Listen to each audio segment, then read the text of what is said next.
আসন্ন ত্রয়োদশ জাতীয় সংসদ নির্বাচন সামনে রেখে বিএনপির বিপরীতে ইসলামপন্থী দলগুলোর মধ্যে একটা সমঝোতায় যাওয়ার তৎপরতা চলছে।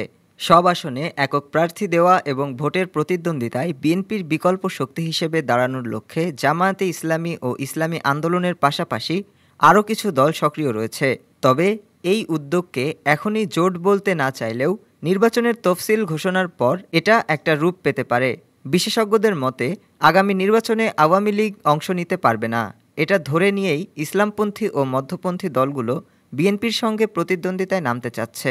এছাড়া সংবিধানসহ গুরুত্বপূর্ণ কিছু সংস্কার প্রশ্নেও এসব দলের অধিকাংশের অবস্থান কাছাকাছি। দলগুলো সংসদের প্রস্তাবিত উচ্চকক্ষে আনুপাতিক প্রতিনিধিত্ব অর্থাৎ পিআর পদ্ধতিতে নির্বাচনের পক্ষে। এছাড়া তারা জাতীয় নির্বাচনের আগে স্থানীয় সরকার নির্বাচন চায়। অন্যদিকে বিএনপি এ প্রস্তাবগুলোর অনেকটির সঙ্গে দ্বিমত পোষণ করেছে।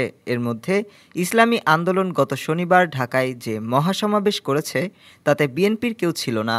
আবার গণ অভ্যুত্থানের বর্ষপূর্তিতে ১ জুলাই বিএনপির অনুষ্ঠানে জামায়াত অংশ নিলেও ইসলামী আন্দোলন যায়নি। ডেস্ক রিপোর্ট, আজ বার্তা।